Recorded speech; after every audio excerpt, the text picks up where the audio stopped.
हाँ जी मेरे प्यारे भोले मुसलमान भाइयों, एक दफ़ा हम सबको फिर बेवकूफ़ बनाया जा रहा है मुज़ाकरात के नाम पर। तो हम बेवकूफ़ बन भी रहे हैं, लेकिन क्या करें, बेवकूफ़ बनना भी पड़ेगा, मजबूर हैं, दूसरा रास्ता भी कोई नहीं है। ईरान तो कभी नहीं चाहता कि किसी मुल्क में भी जंग जारी रहे, या मेरे मुल्क में या किसी और मुल्क में। वो तो यहूदियों के और ईसाइयों के या किसी गैर मज़हब के हक़ में भी नहीं है कि वहाँ पे भी कोई जंग जारी रहे। कोई मुसलमानों को परेशान न करे तो मुसलमान भी किसी को परेशान नहीं करता। मुसलमानों को तो मोहम्मद मुस्तफ़ा सल्लल्लाहु अलैहि वसल्लम ने ऐसा पढ़ाया और ऐसा सिखाया है कि ना हमें परेशान किया जाए, ना हमें तंग किया जाए, ना हम किसी को परेशान करेंगे, ना हम किसी को तंग करेंगे।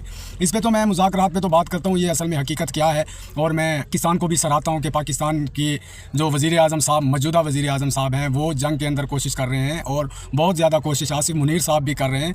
तो मैं इनको भी सराहता हूँ। मैंने पहले भी कहा था कि मुझे आसिफ मुनीर और शहबाज शरीफ से हज़ारों इख्तलाफात हैं, लेकिन जब आप किसी अच्छे काम की तरफ बढ़ते हैं तो हम आपका साथ हम अगर आसिफ मुनीर और शहबाज शरीफ के खिलाफ हैं या उनसे हमारी बन के नहीं आती है तो वो सिर्फ़ और सिर्फ इमरान खान के मामलात हैं। इमरान खान को ये आज रिहा कर दें, हमारी इनके साथ कोई ऐसी बात नहीं होगी। कभी ऐसी वीडियो आप हमारी नहीं देखेंगे कि जिसमें हम शहबाज शरीफ या आसिफ मुनीर या किसी और को हम बुरा भला कहेंगे। जब तक इमरान खान ना हक जेल के अंदर है तो हम ऐसे। तीसरे नंबर पे मेरी 2-3 वीडियो जो है ना वो बहुत ज़बरदस्त तरीके से वायरल हो चुकी हैं। तो उन वायरल वीडियो के अंदर एक कमेंट ऐसा भाई ने किया है कि जिसने मुझे बोलने पर मजबूर कर दिया। वो भाई जो है ना कमेंट में लिखते हैं कि मुझे कोई नादिर साहब कोई ऐसी जगह बता दें, आपका तजर्बा बहुत ज़्यादा है, जहां एक शिया भी ना हो। मैं शियों में रहता हूं, जहां दुनिया में कहीं जाता हूं शिया मिलते हैं मुझे, और मुझे कोई ऐसी जगह नादिर भाई बता दें जहां एक शिया भी ना हो और मैं आज़ादी से घूमूं।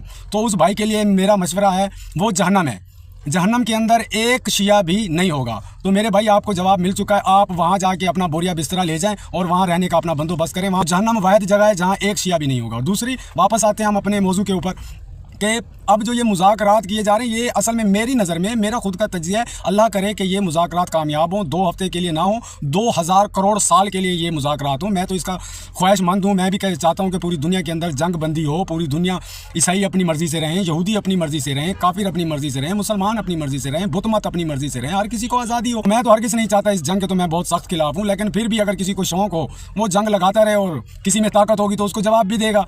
और सारे एक जैसे तो नहीं होते हैं कि सारे मार का, मैं शायद मार खा लूँ, दूसरा कोई मार खा ले। हो सकता है कभी आपको कोई ताकतवर ऐसा भी मिल जाए और पकड़ के आपको नीचे कर दे और सही वाली आपकी पिटाई करे। मैं तो नहीं इतना ताकतवर हूँ, मैं तो एक बहुत कमज़ोर आदमी हूँ। जिसको लगता हो कि जंग में कोई फ़ायदा है तो वो जंग भी लड़ के देख ले। लेकिन मुझे जो ज़ाती तौर पे लगता है ना, मुझे मेरा खुद का एनालिसिस है, मेरा खुद का तजर्बा है ये, कि ये जंग अगर 2 हफ्ते तक इसका सीज़ फायर हो भी जाता है, जंग बंदी का ऐलान हो भी जाता है, तो ये जंग मुझे नहीं लगता ये रुकने वाली है। मेरा अपना खुद का तजर्बा है, मैं इस पर। बाकी आसिफ मुनीर भी बहुत ज़बरदस्त कोशिश कर रहे हैं, शहबाज शरीफ भी अच्छी कोशिश कर रहे हैं। सारा वक्फ ईरान का भी आया हुआ है, और सुनने में आया है कि अमेरिका का वक्फ भी है 2 जहाज़ों के ज़रिए, वो भी पहुंच चुका है।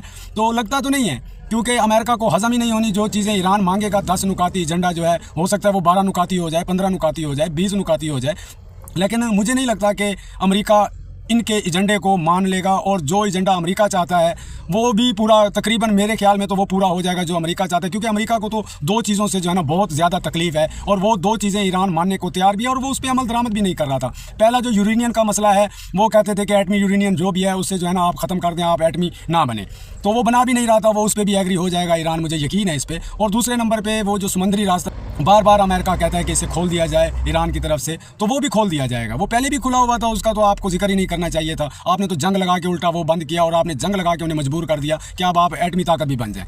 तो ये 2 चीज़ें ईरान मान लेगा, और जो 10 या 12 या 14 या और जितनी भी नुकाती एजेंडा ईरान के पास है, वो अमेरिका नहीं मानेगा। अगर बिलफर्ज अमेरिका मान भी लेता है इसी 2 हफ्ते की जंग को, लेकिन फिर भी वो धोखा देगा। मैंने आपको बार बार हर वीडियो में कहा हुआ है कि अमेरिका और इसराइल धोखेबाज और झूठे और मक्कार और फराडी, और अगर ये 2 हफ्ते की जाए तो ये मजीद ईरान को कमज़ोर करने की कोशिश करेंगे और ईरान को मसला ख़त्म करने की कोशिश करेंगे। बहरहाल अभी तक मुज़ाकरात जारी हैं, जब तक आप सबको भी पता चलेगा उस पर भी मैं कल की वीडियो बनाऊंगा, तबसरा करूंगा इंशाल्लाह। देखते हैं क्या नताइज निकलते हैं। अल्लाह करे कि ये मुज़ाकरात हो जाएं। पाकिस्तान जिंदाबाद, इमरान खान पाइंदाबाद।